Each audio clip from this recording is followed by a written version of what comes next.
Let's see the question.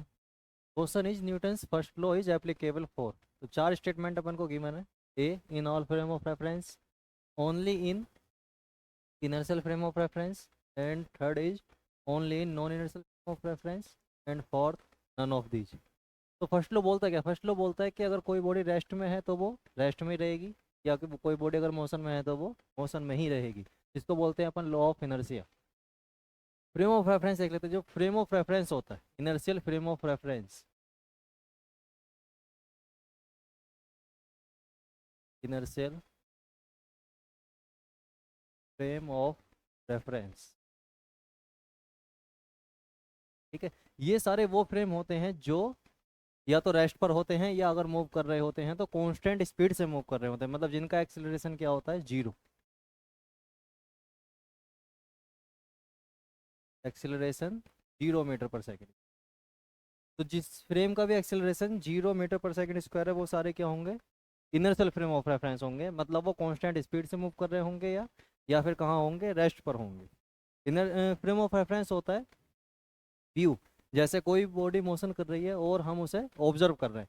कोई observe कर रहा है, जैसे मैंने एक बॉल उछाली, तो मैं ऑब्जर्व कर रहा हूँ यहाँ से, और एक पर्सन है जो ट्रेन में बैठा है, वो ऑब्जर्व कर रहा है वहाँ से। तो उसका फ्रेम ऑफ रेफरेंस ट्रेन है, और मेरा फ्रेम ऑफ रेफरेंस मैं खुद हूँ, ठीक है। तो फ्रेम ऑफ रेफरेंस होता है कहाँ से आप ऑब्जर्व कर रहे हो। जैसे ट्रेन से आप ऑब्जर्व कर रहे हो, ट्रेन एक्सेलरेट कर रही है, तो वो इनर्शियल फ्रेम ऑफ रेफरेंस नहीं है। ट्रेन में अगर आप बैठे हो और वहां से ऑब्जर्व कर रहे हो और वो एक्सेलरेट कर रही है, इसका मतलब वो क्या है? Non inertial frame of reference. तो non inertial frame of reference क्या होते हैं? Non inertial frame of reference, जहां पर एक्सेलरेशन इक्वल टू जीरो नहीं होता। तो जितने भी एक्सेलरेटेड फ्रेम होते हैं जहां पर एक्सेलरेशन होता है, वो सारे क्या होते हैं? नॉन इनर्शियल फ्रेम होते हैं। अब क्वेश्चन पे आते हैं अपने। Newton's first law of motion is applicable. First law बोलता है कि अगर कोई बॉडी मोशन में है तो मोशन में ही रहेगी, और कोई बॉडी अगर रेस्ट पर है तो वो रेस्ट में ही रहेगी, ठीक है। अब एक मैं हूँ, एक पर्सन मैं हूँ जो मैं ऑब्जर्व कर रहा हूँ किसी भी इवेंट को, ठीक है। जैसे बॉल गिरने को हम ऑब्जर्व कर रहे हैं, ऊपर से किसी ने बॉल ड्रॉप की और मैं उसे ऑब्जर्व कर रहा हूँ, ठीक है। तो मैं ऑब्जर्व कर रहा हूँ बॉडी क्या कर रही है, बॉल क्या कर रही है? मूव कर रही है।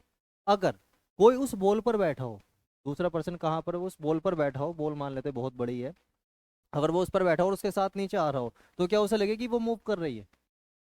नहीं लगेगी। उसे क्या लगेगी? रेस्ट पर। जैसे एग्जांपल, आप कार में बैठो तो आपको अपनी कार कैसी लगती है? रेस्ट में लगती है, मूव करते हुए नहीं लगती। पर अगर कोई पर्सन उसे बाहर से देखे तो वो मूव करती हुई उसे लगती है। तो स्टेट चेंज हो रही है। अगर आप कार को देख रहे हो तो वो रेस्ट में है, और अगर कोई बाहर से देख रहा है तो वो मोशन में है। तो जो फर्स्ट लॉ है न्यूटन्स का, लॉ ऑफ इनर्शिया, वो सिर्फ किस में एप्लीकेबल होता है? Only in inertial frame of reference. वो सारे फ्रेम या तो वो रेस्ट पर हैं, या फिर वो कांस्टेंट स्पीड से मूव कर रहे हैं, मतलब उनमें एक्सीलरेशन बिल्कुल भी नहीं है। उन सारे फ्रेम में एप्लीकेबल करता है, और नॉन इनर्शियल फ्रेम में एप्लीकेबल नहीं होता, ठीक है। तो इसका करेक्ट ऑप्शन होगा